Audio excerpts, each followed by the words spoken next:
क्षीराब्धि वैकुंठ में भगवान शेष सैया पे विराजमान हैं और माता महालक्ष्मी अपनी हाथों से नहीं, हाथ से जो अरुण वर्ण की कांति निकलती है उस कांति से भगवान के चरण संवाहन करते हैं, पाद संवाहन करते हैं। इतनी कोमल है भगवान के अंग। मनुष्य का शरीर का सबसे कठोर अंग होता है घुटना, सबसे कड़ा अंग। और भगवान के घुटने के बारे में वर्णन है शास्त्रों में कि महाराज भगवान के घुटने को अगर महालक्ष्मी अपने हाथों से स्पर्श करती हैं तो उसमें जो है सो गड्ढे का चिन्ह बन जाता है। इतना कोमल भगवान का अंग।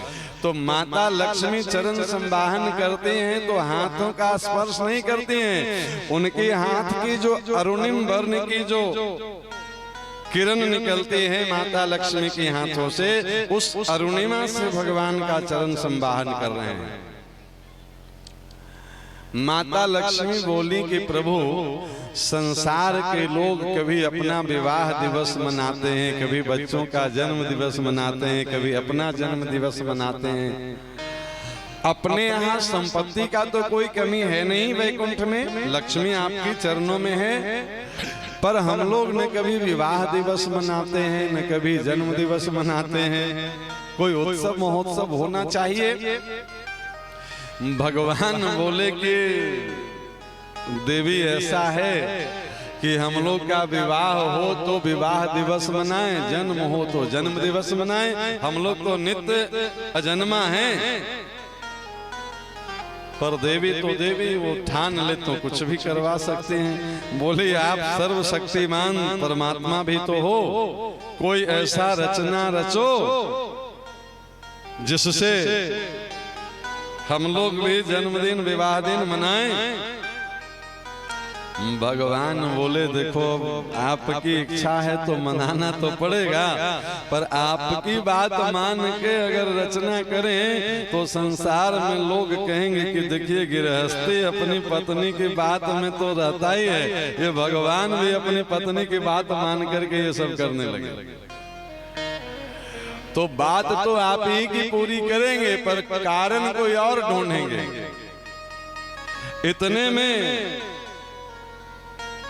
भगवान अपने परम भागवत चार भक्त सनत सनातन सनक सनंदन सनातन और सनत कुमार, ये चार कुमार वद्रिक आश्रम में इधर उधर विचर रहे थे और उनको अचानक से भगवान के चरणों की तुलसी और चंदन की सुगंधी मिली। वो समझ गए कि भगवान का निमंत्रण है, भगवान आए बुला रहे हैं तो दर्शन के लिए जाना चाहिए। इधर भगवान के दरवाजे पे दो सेवक हैं, एक का नाम जय और दूसरे का नाम विजय। जय विजय को बोले कि एक काम करो, आज थोड़ी हम पर्सनल चर्चा में व्यस्त हैं पति पत्नी, तो थोड़ी देर के लिए हम तुमको आज्ञा देते हैं कि जब तक दोबारा हम आज्ञा न करें कोई प्रवेश न करने पाए, इसका विशेष ध्यान रखना वैकुंठ में। जो आज्ञा कह के जय विजय खड़े हो गए। थोड़ी ही देर में सनकादिक भगवान चारों बटुक ब्रह्मचारी भगवान के चरणों की तुलसी चंदन की सुगंध अनुभव करते करते और वैकुंठ के द्वार पे आ गए दर्शन के लिए। और जैसे ही आए तो जय विजय रोक दिए, प्रभु क्षमा करेंगे, स्वामी की आज्ञा नहीं है। अरे ये जय विजय भगवान के पार्षद कोई पहली बार बने हैं और सनकादिक भगवान के दर्शन करने कोई पहली बार आए हैं। उनको पता है कि इनको कोई रोक टोक नहीं है, परमानेंट पास है इनके पास, जब चाहें तब दर्शन के लिए आ सकते हैं। पर आज भगवान की आज्ञा है, क्या करें। जय विजय बोले सरकार स्वामी की आज्ञा का उल्लंघन नहीं कर सकते हैं। भगवान के दर्शन की इतनी त्वरा थी कि सनकादिक भगवान को क्रोध आ गया और श्राप दे दिए। बोले तुम भक्त को भगवान से मिलने से रोक रहे हो, ये भक्त का लक्षण नहीं है, ये तो राक्षस का लक्षण है। जाओ तुम राक्षस हो जाओ, तुम्हारा पतन हो जाएगा। महाराज जय विजय थर थर कांपने लगे। बोले सरकार इसमें हमारी तो कोई गलती थी नहीं, लेकिन वृथा न हो देव ऋषि वाणी, आप श्राप दे दिए तो राक्षस तो बनना पड़ेगा, पर राक्षस बनने के बाद मेरा उद्धार कैसे होगा यह भी तो बता दीजिए। सनकादिक भगवान बोले कि देखो भगवान की भक्ति भक्त बन के करोगे तो अनेक जन्म लग जाएंगे, और भगवान की भक्ति विपरीत भाव से करोगे, मतलब दुश्मनी भाव से करोगे तो 3 जन्म में मुक्त हो जाएगा। क्यों? बोले दुश्मन का चिंतन हर समय बना रहता है, और भगवान की भक्ति में विधि नहीं चिंतन, निरंतर तैल धारावत भगवान का चिंतन होना चाहिए। बस इससे भगवान प्रसन्न हो जाते हैं। शरीर से तुम जो करो उससे भगवान को कोई लेना देना नहीं, मन से निरंतर भगवान की याद बनी रहे। बातचीत सुन करके उधर से लक्ष्मी नारायण आ गए दरवाजे पर। बोले आइए आइए भगवान, कैसे आना हुआ? बोले प्रभु बहुत बड़ी गलती हो गई। क्या?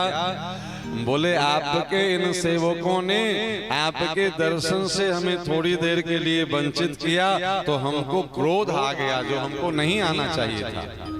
अरे ये तो सेवक हैं, पर हम भी तो संत हैं, और संत का गुण क्रोध करना नहीं है। हमसे भी अपराध हो गया। भगवान बोले कि प्रभु ऐसा है कि सेवक अगर उदंड हो तो अपराध सेवक का नहीं स्वामी का माना जाता है। क्यों? हम अपने सेवक को ठीक से शिक्षा दीक्षा नहीं दे पाए, इसलिए अपराध तो मेरा हुआ है। अब लो भगवान के दर्शन का फल देखिए। दर्शन होते ही सबको अपनी अपनी गलती का एहसास होने लगा। मम दर्शन का फल सहज अनुपा, जीव पाव निज सहज स्वरूपा। भगवान के दर्शन का फल ही यही है कि जीव को अपने सहज स्वरूप की प्राप्ति हो जाए।